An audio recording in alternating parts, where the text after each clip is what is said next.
Si tu es né dans les années 2000-2010 et que tu es camerounais, il est forcément arrivé un moment de ta vie où on t'a donné la bouillie.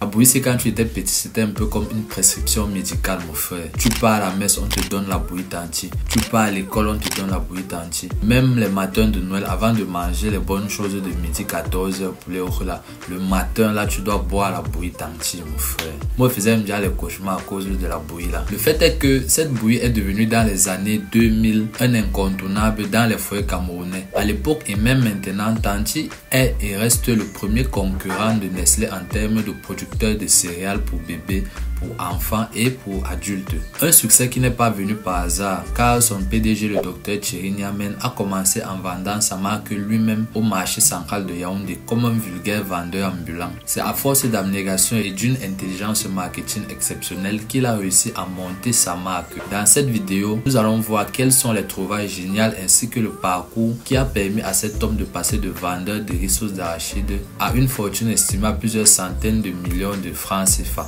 C'est parti.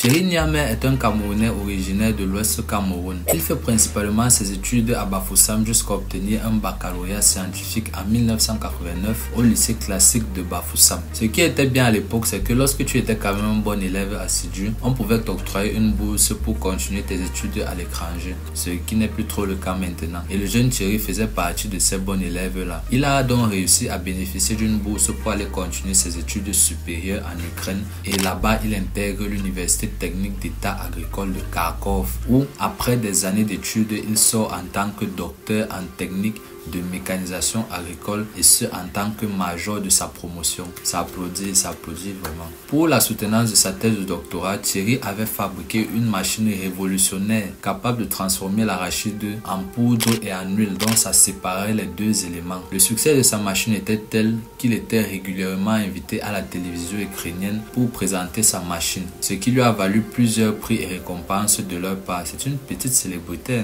Pour gagner sa vie là-bas, Thierry nous raconte qu'il vendait régulièrement des vêtements dans le marché ukrainien, un peu comme les marchés, les gars qui vendent à Mukolola et en particulier les sous-vêtements féminins. C'est lui qui dit, c'est pas moi. C'est grâce à cette activité-là que Thierry arrivait à joindre les deux bouts lorsqu'il était étudiant et ça lui permettait également d'économiser un peu d'argent pour ce qu'il projetait de faire après ses études, c'est-à-dire retourner dans son pays, ce qui n'était pas trop une bonne idée. On va voir ça dans la suite de la vidéo. En 1999, Thierry décide de rentrer dans son pays avec son diplôme durement acquis et des connaissances inestimables. Il était persuadé qu'avec son diplôme de docteur en technique de mécanisation agricole, il n'aurait aucun mal à trouver un emploi dans une grande entreprise. Mais ça, c'est mal connaître le gouvernement camerounais. Dans une interview, Thierry nous raconte qu'il a déposé près de 100 CV dans près de 100 entreprises différentes, mais qu'aucune ne lui a proposé un emploi à la hauteur de ses espérances. Je dis même quoi, aucune entreprise ne lui a proposé un emploi tout court. C'est donc à cette période-là que Thierry a entamé une période très sombre de sa vie entre les railleries et les moqueries du voisinage, disant qu'il était venu gâter sa vie au Cameroun alors qu'il pouvait très bien continuer à travailler en Ukraine avec son diplôme. Surtout qu'il avait déjà une petite notoriété là-bas. La descente aux enfers de Thierry continue lorsqu'il est obligé de trouver un petit boulot pour pouvoir joindre les deux bouts en attendant de trouver un emploi stable. Il est passé de chercheur d'emploi à chauffeur de taxi puis vendeur de ressources d'arachide dans le marché central de Yaoundé parce que entre-temps il s'est installé à Yaoundé. Toi-même imagine un docteur en mécanisation agricole qui fait ses études à l'étranger venir vendre la sauce d'arachide avec le riz comme il écrit. Non, le pays ça va tuer quelqu'un un jour. Mais la vente de la sauce d'arachide n'était pas un hasard. Thierry utilisait la machine qu'il avait inventée en Ukraine pour sa thèse pour écraser les arachides et obtenir la poudre d'une part et l'huile d'une autre part.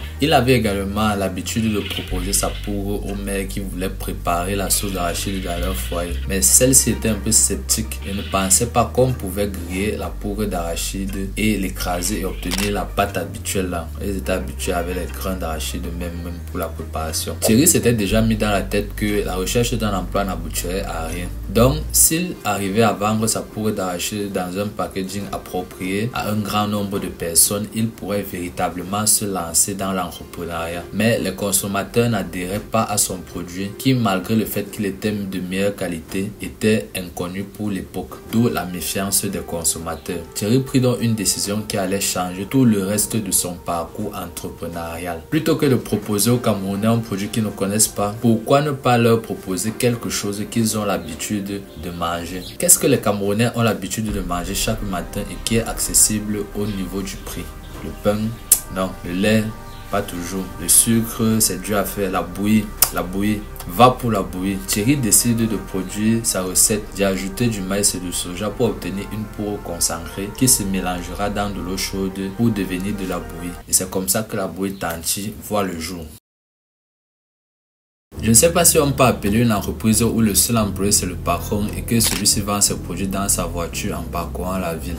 Parce que c'est comme ça que Thierry a commencé à vendre sa bouillie Tanti. Avec un budget de départ de 150 000 francs CFA, Thierry achète la matière première ainsi que les premiers emballages de Tanti qui n'avaient vraiment pas fié à lui. Tout le monde connaît l'importance du packaging d'une marchandise qui peut influer sur le fait qu'une personne décide ou non d'acheter ce produit plutôt qu'un autre. Donc c'était un élément très important. Et avec son vieux packaging, Tanti partait déjà avec un train de retard. Mais ils vont faire comment? C'est les débuts et les ressources sont limitées. Peu après, sa mère décide de lui donner un coup de main dans son entreprise et de devenir son premier employé officiel. Une anecdote marrante avec cette période-là, c'est qu'une fois, sa mère avait raté près d'une semaine de travail pour partir, soit au funérailles, soit à la réunion, je sais plus trop.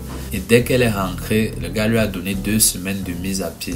2 semaines sans travail. Moi, je ne sais pas vraiment où il a trouvé le courage là, parce que moi, il me répond à ma mère, ça me fait peur. Toi, tu peux lui donner 2 semaines de mise à pied. Ah, ça. En tout cas, après, les choses se sont apaisées, la famille un peu parlé, mais sans suite. Bref, passons. Près de 2 ans se sont écoulés depuis la création de la marque Tanti. À cette époque-là, Thierry fait le tour des foires et participe à de nombreux prix locaux visant à primer les entrepreneurs prometteurs. Thierry arrive à se démarquer de la masse grâce à son simple parler, son parcours atypique, mais également sa capacité à parler 4 langues différentes. Le français, l'anglais, le russe et l'ukrainien. Ça fait même 5 si on ajoute son patois. Le prix qu'il remporte lui permet de s'équiper petit à petit et de développer son entreprise qui devient de plus en plus formelle. Désormais, la marque Tanti est vendue par l'entreprise NT Food. Tanti continue à se développer tout en appliquant sa stratégie marketing consistant à aller directement aux consommateurs. Comme Thierry ne disposait pas assez d'argent pour de publicité télé, il allait directement chez le consommateur ou chez le revendeur pour que celui-ci écoule sa marchandise. L'argent des prix qu'il gagnait lui permettait aussi d'engager de nouveaux vendeurs qui lui permettaient de couvrir les plus grandes superficies. La société s'agrandissait doucement mais sûrement jusqu'au jour où un miracle se produisait. En 2003, Thierry remporte le prix spécial du président de la République au salon de l'entreprise, par la même occasion un financement de 10 millions de francs CFA. Dans les prix précédents, il avait l'habitude de gagner une certaine somme d'argent. Il pouvait lui arriver de gagner des sommes importantes, mais jamais une somme qui se rapprochait de celle-ci. Avec cette dotation, NT Food va changer radicalement de dimension.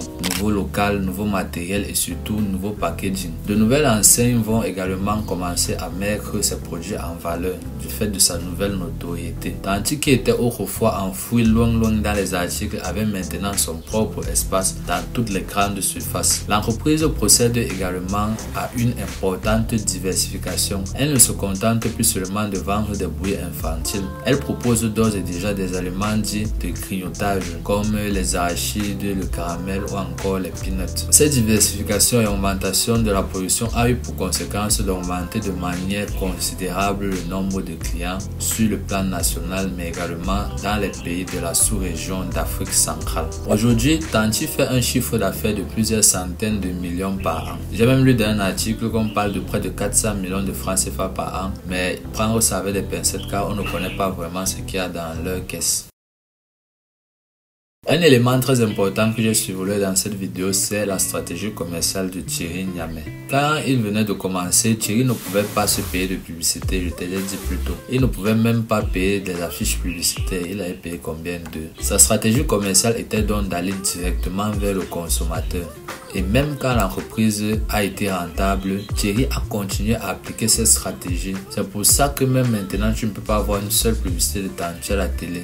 Mais ne crois pas qu'ils ne font pas de publicité, ils le font juste mais différemment. Parce que lorsqu'un client est satisfait de son produit, il est logique qu'il le conseille à son entourage. Selon Thierry, aller vers le consommateur permet d'avoir le retour client le plus fidèle possible pour rectifier ce qui est rectifiable. C'est la raison pour laquelle plutôt que de payer pour des publicités, il paye des vendeurs qu'il équipe ensuite d'une moto ou d'une voiture ainsi que d'un script diablement efficace qui leur permet de rassurer les clients et d'enlever ses craintes pour le faire acheter le produit. Aujourd'hui, Thierry Niamey est lauréat de nombreux prix mais également consultant pour de grandes institutions comme les Nations Unies et autres. Il est également appelé pour donner des cours ainsi que des conférences dans de nombreuses institutions et des écoles de formation comme l'Université catholique entre autres et les autres universités de Yaoundé ainsi que de l'Ouest. Cela lui permet de partager son savoir et son expérience aux jeunes pour leur donner aussi l'envie de se lancer dans l'entrepreneuriat et de leur montrer que tout est possible. On arrive à la fin de cette vidéo, j'espère que ça t'a plu.